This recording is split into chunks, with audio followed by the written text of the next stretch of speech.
What's going on, everybody? Wesley Shoemaker back with you today, host of the Blue Gold Sports Podcast. A lot to talk about regarding West Virginia men's basketball. Mountaineers 0-2 start to the season. Now they are facing number 3 Kansas in what should be a really good game, and for what we will get into is probably a must-win game for West Virginia. So we'll get into that. We'll get into a lot of stuff about Erik Stevenson as well as the play of other Mountaineers in their first 2 Big 12 games. And then we'll give a preview for this Saturday's game against Kansas. So with that, let's get into it. Obviously, the first 2 games of the season in conference season, I'll call it, for West Virginia weren't ideal. An 82-76 loss on the road to Kansas State on New Year's Eve, and then a 67-60 loss to Oklahoma State on Monday. Mountaineers are 0-2 in Big 12 play, one of 4 teams in Big 12 that are currently 0-2 in conference play. And part of that has been due to the play of Erik Stevenson, not necessarily how he's been with his shooting, but more what he's done after he's made shots or after he's been whistled. So, as we all know, Erik Stevenson is a player who thrives on emotion, who thrives on the energy of a game, who isn't scared to get in anyone's face, who isn't scared to chirp, who isn't scared to clap back at someone, to say that thing that pushes someone else over the line. But Erik did cross a line of himself. Obviously, the big storyline was from Monday, but take it back even to last Saturday. Mountaineers on the road to Kansas State. Stevenson gets called for a contact technical foul, a call you just really don't see called much, but that was his first. That was the one, and he ends up 22 minutes, 7 points, 5 fouls against Kansas State. 2 days later, follows it up. He gets back-to-back threes, 3 3-pointers, and 4 West Virginia possessions, or 4 West Virginia scoring possessions, I believe. And then, sure enough, grabs his private area on the way back down the court, says something to Boston Celtics guard Marcus Smart, who is sitting courtside. Gets called for a technical foul when West Virginia takes their first lead of the game. Sure, and then minute 30 later, I think, roughly, gets called for his 5th foul. Fouls out, and West Virginia then gets outscored 13-5 over the last 7 and change when Stevenson's on the bench. And so against Oklahoma State, 25 minutes, 17 points, 5 fouls. That was two technical fouls that cost West Virginia a chance at a win. And today, Friday, January 6th, Stevenson had his first West Virginia media availability since it all went down. And he apologized. He said, "I'm sorry to let Coach Huggins down. I'm sorry to let this fan base down and let the state down." And to me, that's a good sign. Erik Stevenson's been around the block. This is his fourth school, I think. Fourth school, something like that. South Carolina, Wichita, Washington, 4th school here. So he knows what's right and wrong. He knows he plays with an edge, but he also knows that referees look for that. And Huggins had some harsh words after Monday's game, saying if he does it again, he'll be packing his bags. The criticism's fair, but he's your leading scorer, and you need him in games, and I think he knows that now. So for me, it's a matter of, how does he now draw a line? How does he now draw a line when he knows that there is a target on his back from referees, from opposing teams? They're going to try and get under his skin. They're going to try and get at him.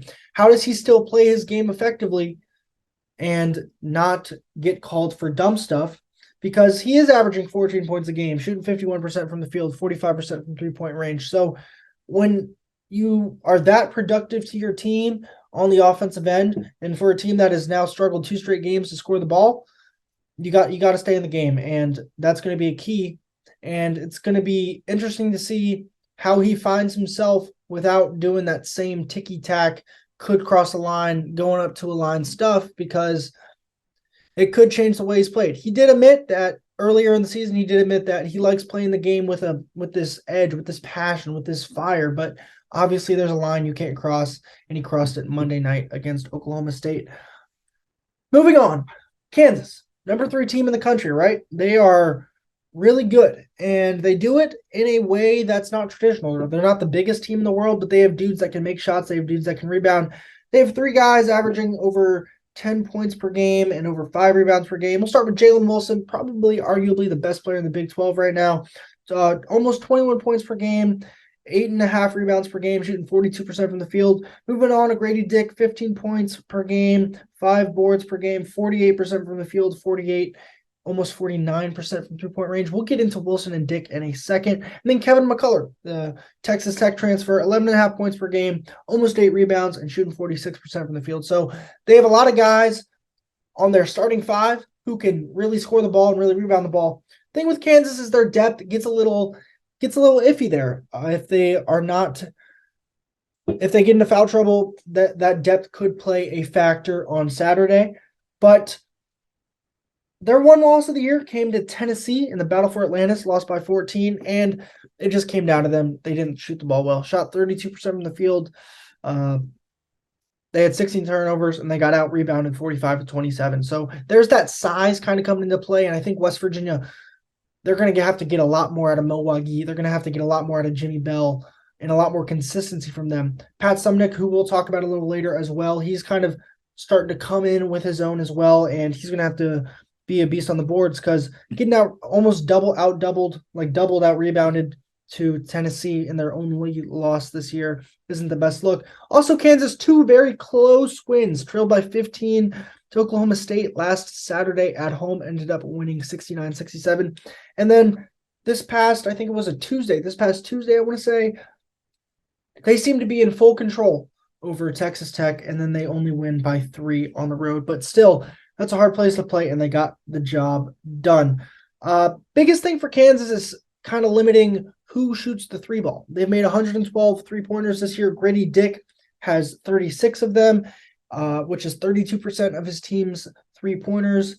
If you combine Jalen Wilson and Grady Dick from beyond the arc, that's 60% of their 3-pointers right there. So chasing them off the line, similar to what they did with Jelly Walker and UAB, they said their game plan defensively was to chase guys off the line, make them beat you inside, and West Virginia can chase these guys off the line and not allow Dick or Wilson to get hot from 3. They have a chance to win, and a serious chance. Another thing is turnovers. Obviously, West Virginia turned the ball over like crazy in their first 2 games. It wasn't as bad against Oklahoma State, although the first half they did turn it over 11 times. I think against Kansas State, they turned it over 20 times. So over almost 35, 40 turnovers in their first 2 Big 12 games combined. And Kansas is forcing 16 turnovers a game. So you're going to have to take care of the ball. And a big key to doing that will be without Kedrian Johnson. Starting point guard for West Virginia, Kedrian Johnson, is out with a concussion, head coach Bob Huggins said. And truth be told, Keedy really was not doing that much offensively, but he has been here in the Big 12. This is his 3rd year on this team, and he knows what this league is like, and he has a lot of respect, as Huggins said earlier. So Keedy, 1 for 18 in the 2 games between Kansas State and Oklahoma State combined. His only make was that 3-pointer at the end of the Kansas State game to send it to overtime. 5 turnovers, 10 of 14 from the free throw line. Not great. Joe Toussaint, Iowa transfer. He's going to have to step in and be big, and I mean big, for West Virginia tomorrow against Kansas, because if he gets into foul trouble, things could get iffy for the Mountaineers quickly. And those 2 same games combined, Joe is 3 for 10, 8 points, 6 rebounds, 4 turnovers. So the turnovers start with the point guard play. Erik Stevenson is going to probably have to handle the ball a bit. Maybe you see Josiah Davis, that true freshman.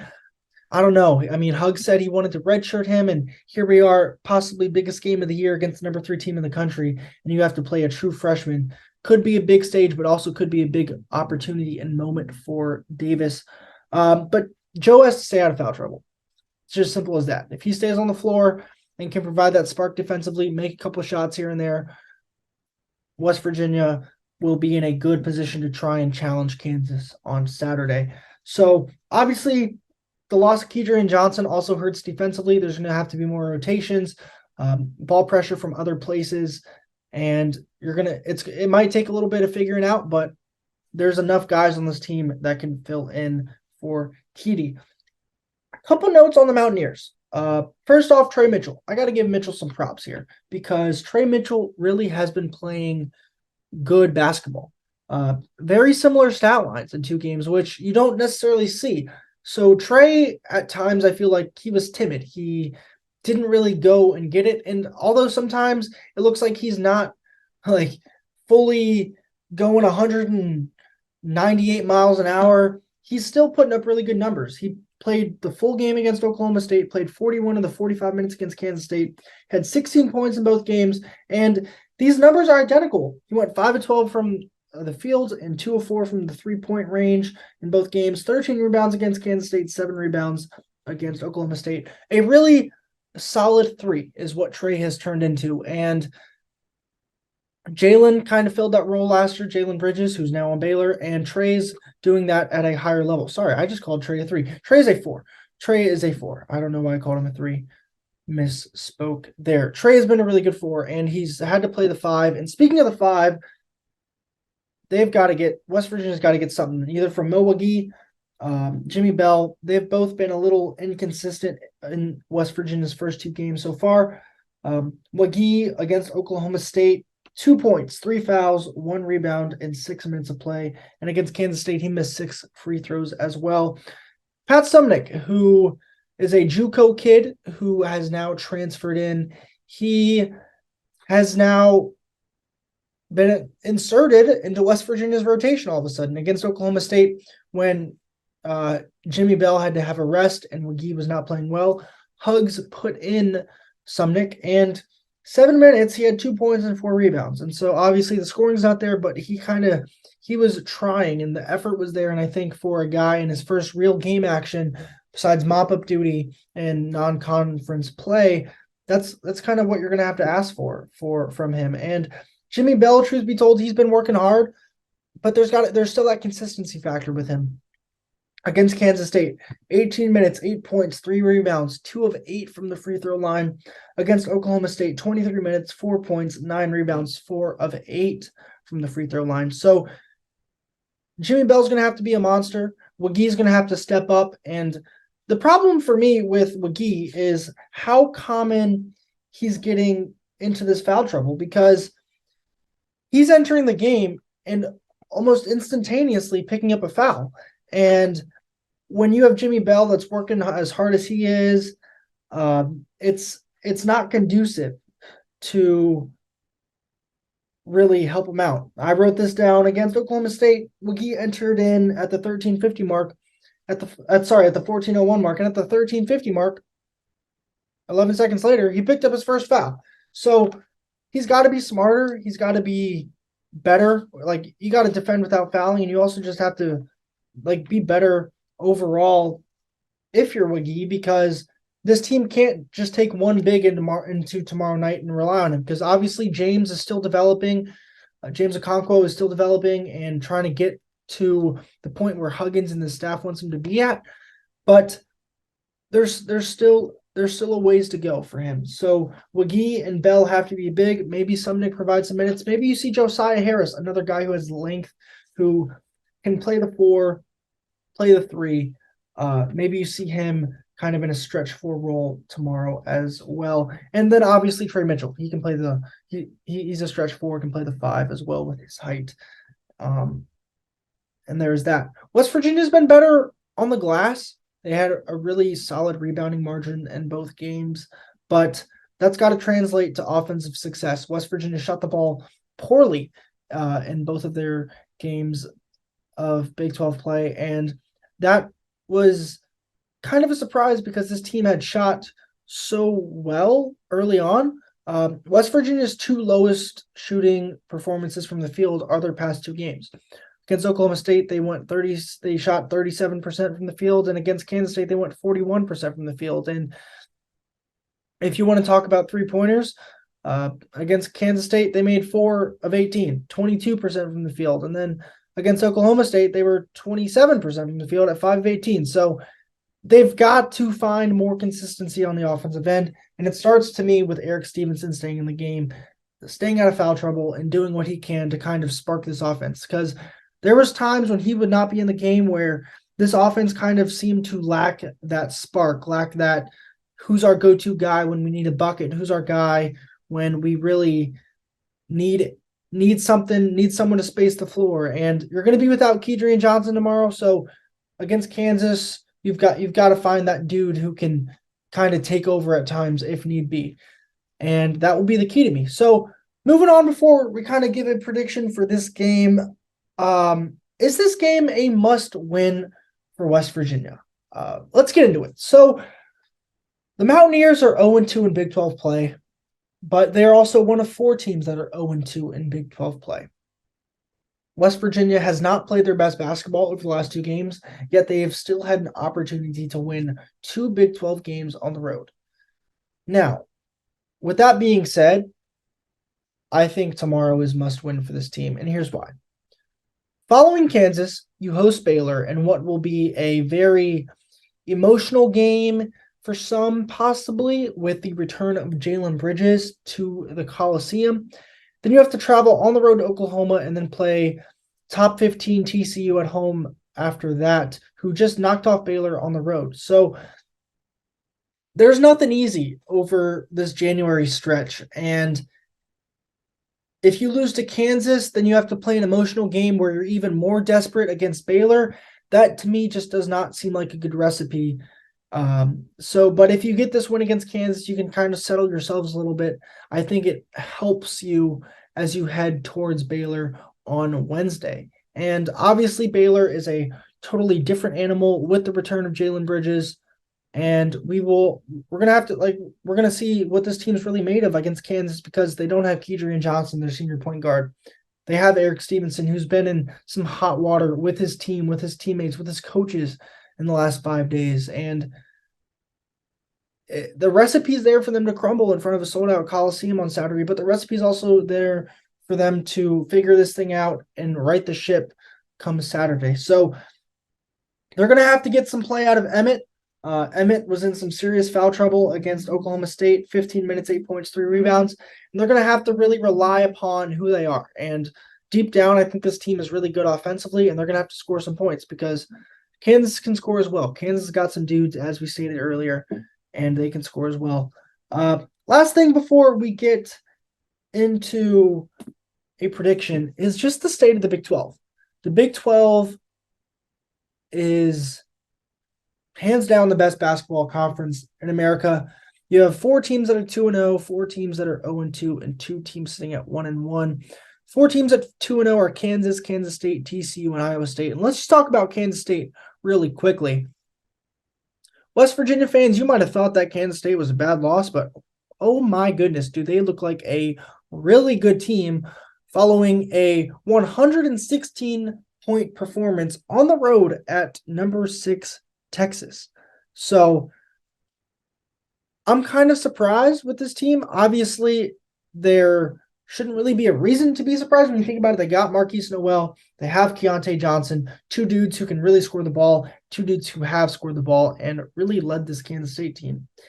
So Kansas State's been the biggest surprise through 2 games. And then obviously your 0-2 teams, you have Baylor, Texas Tech, West Virginia, and Oklahoma. Baylor lost a 1-point ball game at home to TCU after falling on the road to Iowa State prior. And then Texas Tech, the Red Raiders, they lost to Kansas at home by 3 after losing a 6-point game on the road to TCU. So it's hard to win on the road, as we're seeing here early on. And West Virginia, they obviously proved that as well with their losses to Kansas State and Oklahoma State. So prediction time. The biggest difference, I think, the biggest key, I think, will be how West Virginia controls the 3-point line defensively and how they run their offense without Kedrian Johnson. Keedy's been the ball handler. Keedy can handle the pressure. Keedy just has all these intangible skills of this offense. He knows what Huggins wants. He knows what this team needs. And Joe's going to have to step up big time because obviously Joe is experienced, but Joe really hasn't been there with this team with West Virginia. And To me, that's the biggest key. And then if West Virginia can limit Wilson and Dick from the 3-point line, as I stated earlier, they make 60% of Kansas's 3-pointers. That's going to be big as well. Ultimately, I just don't think West Virginia does it. I think they will be quite desperate, but I really do think that the loss of Kedrian Johnson will be big. And I think that this team on the inside, in the front court with Jimmy Bell and Mo Wagi, they're still figuring stuff out, and I think that will come back to hurt them in the long run, and I think that's going to be the biggest difference in this game. So I think Kansas is going to win this. I think it's going to be somewhat more high-scoring than West Virginia is used to. I'm going to go Kansas 81, West Virginia 76. I think West Virginia stays in it, but ends up losing a close one to the Jayhawks. So if you made it this far, I do appreciate you listening. Once again, West Virginia versus Kansas, 6 p.m., West Virginia Coliseum. Really could go either way. But if you did make it this far, we do appreciate you listening. Be sure to subscribe if you're on YouTube. Give us a follow if you're on Spotify or Apple Podcasts. Once again, I'm Wesley Shoemaker, host of the Blue Gold Sports Podcast, and thank you for listening.